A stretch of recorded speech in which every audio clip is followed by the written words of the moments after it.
Allah ya. Jangan kita memakai sifatnya Allah. Dalam artinya sifat Allah yang ada pada diri kita ini. Jangan merasa kita yang punya, maksudnya. Itu karena yang jadi pakaian kita itu tetap merasa buta, tuli, bisu. Nah itu. Tiada berdaya. Itu jadi pakaian kita. Semata-mata tidak bisa apa-apa. Nah itu. Makanya orang-orang marifat itu selalu rendah diri. Sebenarnya tidak pernah merasa dirinya berilmu. Tidak pernah merasa dirinya pintar. Orang marifat itu ya. Tidak pernah merasa dirinya lebih.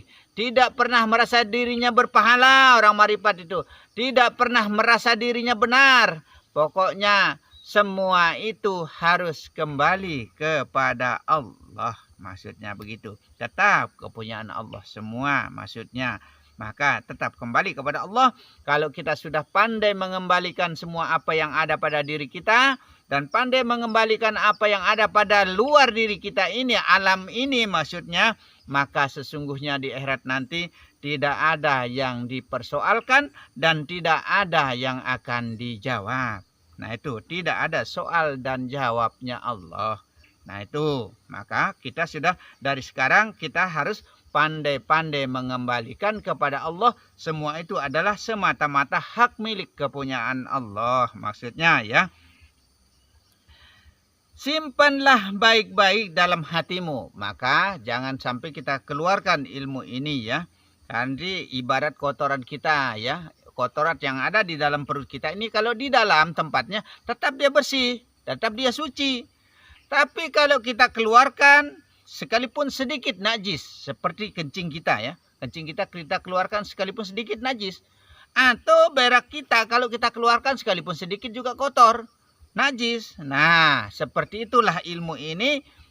Jangan dikeluarkan. Kalau dikeluarkan akan mengeluarkan bau. Dalam artinya akan menjadi bahan perdebatan, permasalahan, percecokan.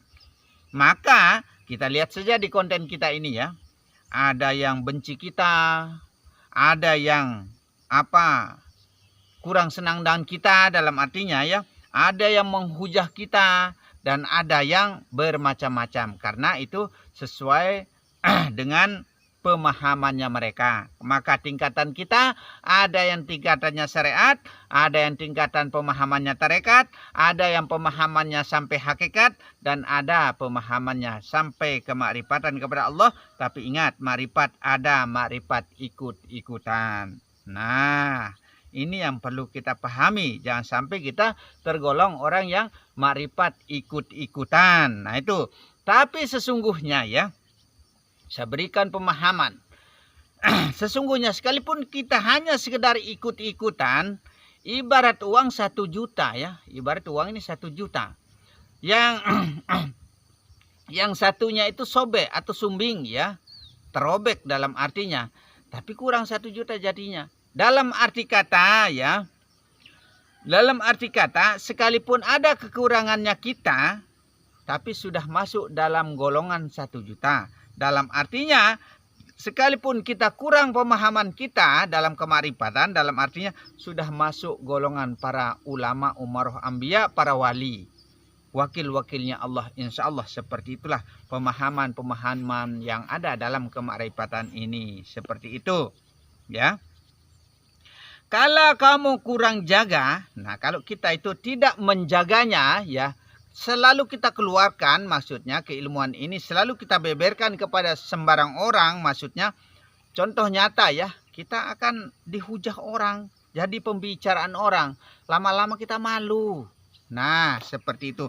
Maka ya. Kalau kita sudah paham. Sudah simpan. Sudah sedalam-dalamnya. Seperti kita menyimpan kotoran yang ada di dalam perut kita itu.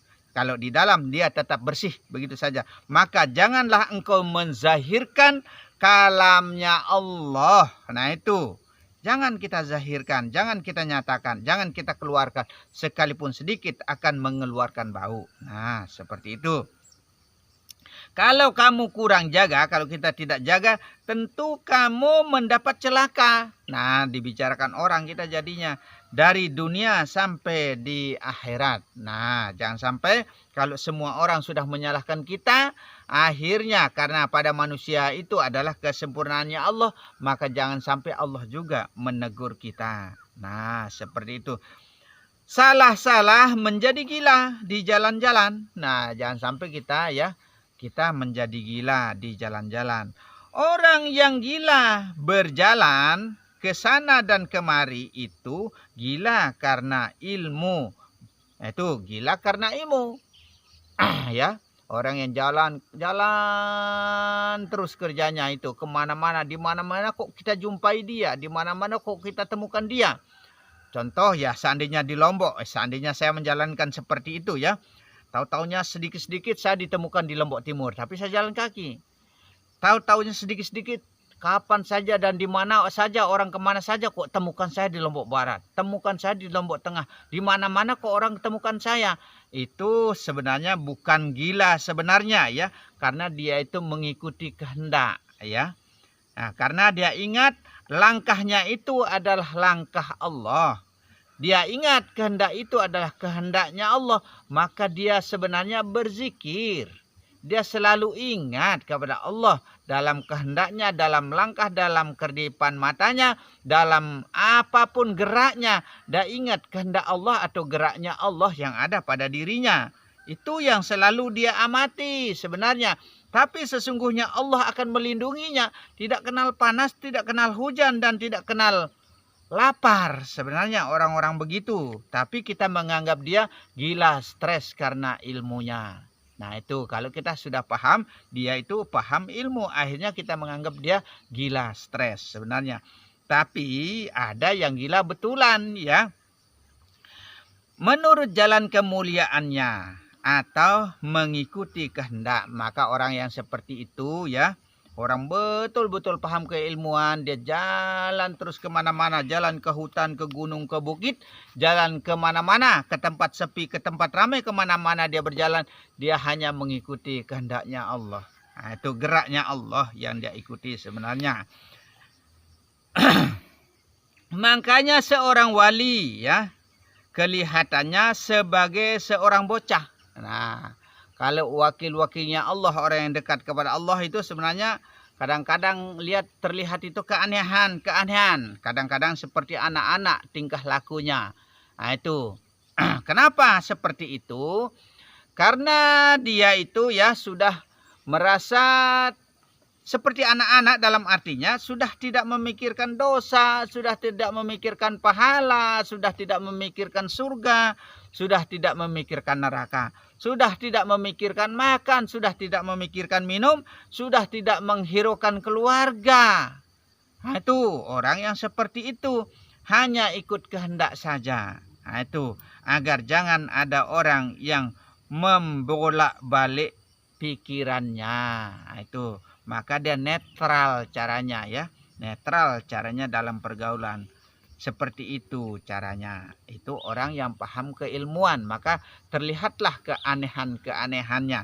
Tapi kalau tidak mau terlihat keanehan-keanehan yang seperti itu, dalam artinya sebagian besar orang kemakrifatan itu dia pergi ke gunung ya. Dia pergi ke gua. Nah, disitulah dia tinggal sendiri. Karena kalau di gua sudah kita tidak mendengar suara orang yang bicarakan kita. Kita pun sudah tidak bisa membicarakan orang lain. Kita mau marah, mau marahi siapa? Dan orang mau menyalahkan kita, mau menyalahkan siapa? Karena kita sudah hidup sendiri, dalam artinya ke gunung, ke gua, dan lain sebagainya. Nah, maka dalam arti kata, orang sudah berani melepaskan hubungan dunia. Mau makankah, mau minumkah, mau tidakkah, sudah tidak mikir harta benda, sudah tidak mikir istri anak. Nah, seperti itu. Tapi sebagian besar kita ini masih berpikir mengenai istri kita dan berpikir mengenai anak kita. Nah, ini yang merupakan beban beratnya kita untuk bisa mendekat atau merapat kepada Allah Subhanahu wa taala. Nah, hal-hal yang seperti ini ya yang perlu kita perhatikan. Makanya kalau kita masih mau bergabung, masih mau bergaul ya, hati-hati di dalam membawa ilmu ini kalau kita masih mau bergabung atau bergaul dengan sesama manusia. Nah, seperti inilah pemahaman-pemahaman kita ya. Kalau orang gila karena iblis, berbeda dia, ya. Kalau orang gila karena iblis, dia ngoceh nggak karuan-karuan, nggak terarah ujung pangkalnya, ya. Itu namanya orang gila dengan iblis, dalam artinya orang kerasukan, orang kemasukan. Tapi sebagian besar kita ini tukang ngomel. Tukang ngomel nggak jelas, macam-macam omelan kita. Berarti kita ikut jadi orang-orang kesetanan. Sebenarnya iblis yang merasuki di dalam tubuh kita. Nah itu karena kenapa? Karena kita itu selalu lupa kepada Allah, tidak pernah ingat kepada Allah, tidak pernah menyatukan diri kepada Allah. Nah itu maka yang tentu yang dikatakan di jalan-jalan, dia ngomel-ngomel sendiri di jalan-jalan, itu orang kerasukan namanya, kerasukan iblis dia. Nah itu maka diadakan manusia ini, ya, mulianya Allah Subhanahu wa taala di dalam diri manusia itu. Sungguhlah mulia manusia itu, karena diberikan kesempurnaan apapun diberikan oleh Allah Subhanahu wa taala. Manusia itu, ya, kesempurnaan Allah itu sempurna di dalam diri manusia. Makanya mau berbuat apa manusia dibolehkan di dunia ini, ya. Tapi ingat, semua itu ada ganjarannya, ada perhitungannya. Nah itu, maka mau berbuat baik silahkan, mau berbuat jahat pun silahkan, mau ikuti roh yang baik silahkan, mau ikuti roh binatang juga silahkan, tapi semua itu ada hitungannya. Nah itu perkara-perkara seperti ini yang harus kita perhatikan. Maka kalau kita mau jadi orang yang baik sudah. Nah itu kalau mau jadi orang jahat sudah, terserah sudah. Kalau mati ya terserah, urusannya masing-masing. Yang penting, ya, kalau orang yang betul-betul paham diri, nah ada kecualinya. Kecuali orang-orang yang benar-benar paham mengenai dirinya. Nah, itu karena semua itu sudah mampu ia kembalikan, hanya hak milik kepunyaan Allah. Tapi insya Allah orang-orang seperti itu orang selalu dijaga oleh Allah. Dia terhindar dari perbuatan-perbuatan yang tercela sebenarnya. Nah itu kalau bukan kehendak Allah, dia tidak akan melakukan segala sesuatu itu. Nah itulah orang-orang yang paham diri, orang-orang yang kenal diri. Nah itu dijadikan pemimpinnya sekalian binatang dan sekaliannya hidup, bahkan pada 3 tempat. Nah itu maka manusia itu dijadikan sebagai pemimpin sekalian binatang, bahkan memimpin alam ini, mengatur alam ini seindah mungkin. Maka janganlah engkau berbuat kerusakan pada muka bumi ini. Dalam artinya jangan kita, ya, mencuri, merampok, merampas, membunuh dan lain sebagainya. Nah itu semau-mau kita. Kita kalau kita diberi kuasa, dalam artinya semau-mau kita bertindak. Nah ini sebenarnya semau-maunya kita menyakiti perasaan orang dan lain sebagainya. Banyak hal-hal yang tercela, dalam arti yang tidak dibenarkan oleh syara. Nah ini yang harus benar-benar kita perhatikan. Maka berusahalah kita menjadi orang yang baik. Maka kita disuruh ibadah, kita disuruh sholat, supaya kita terhindar dari perbuatan yang keji dan mungkar. Nah seperti itu, ya.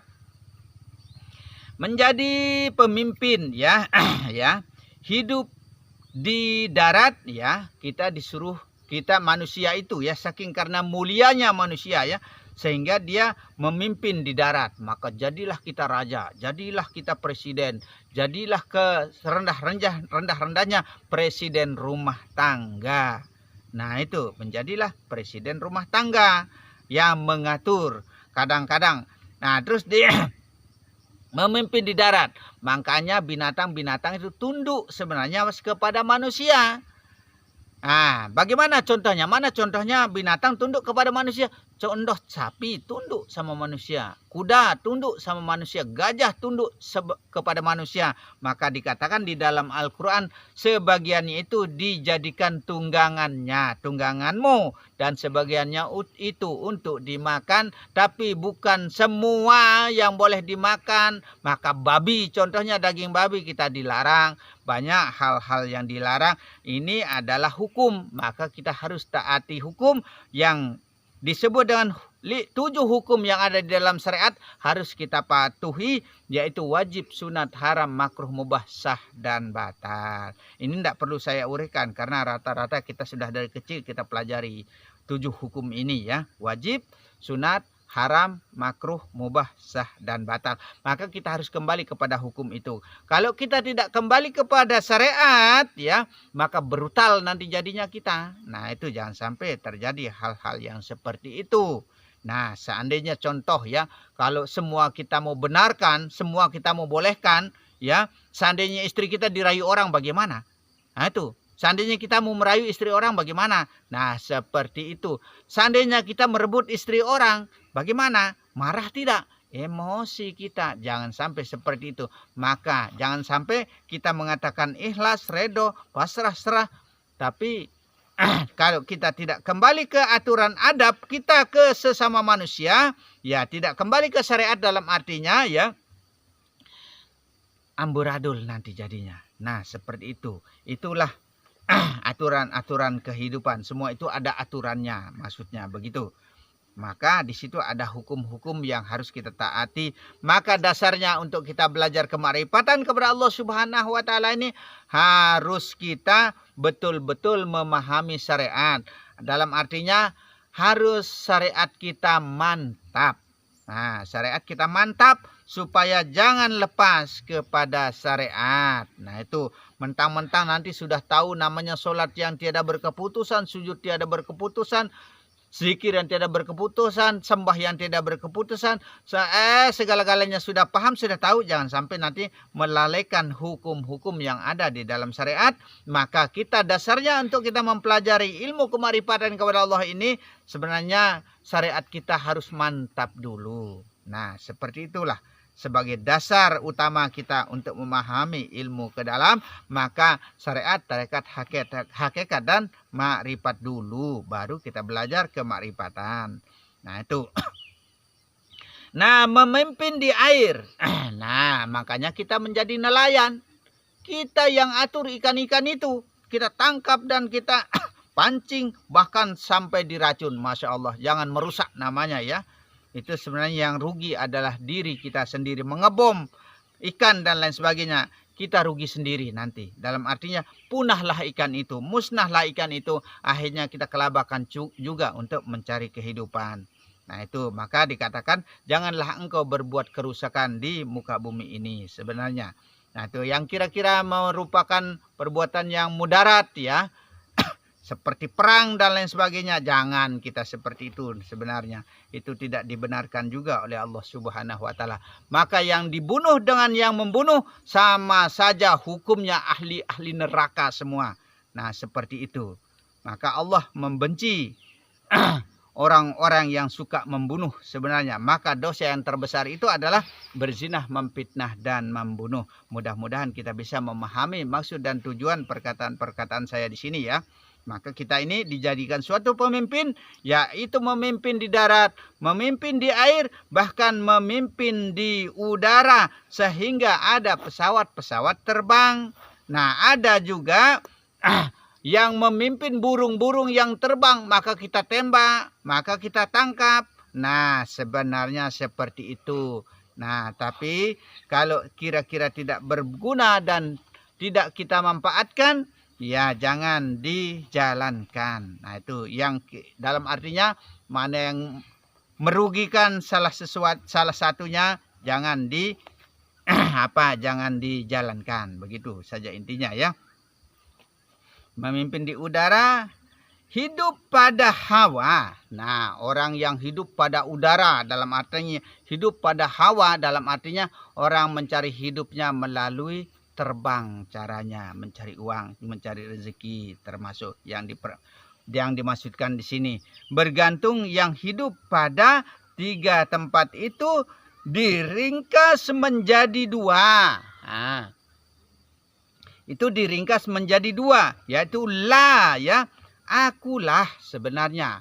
Karena semua ini sudah tiada semua ya. Yang hidup di darat, yang hidup di laut, yang hidup di udara, semua itu la.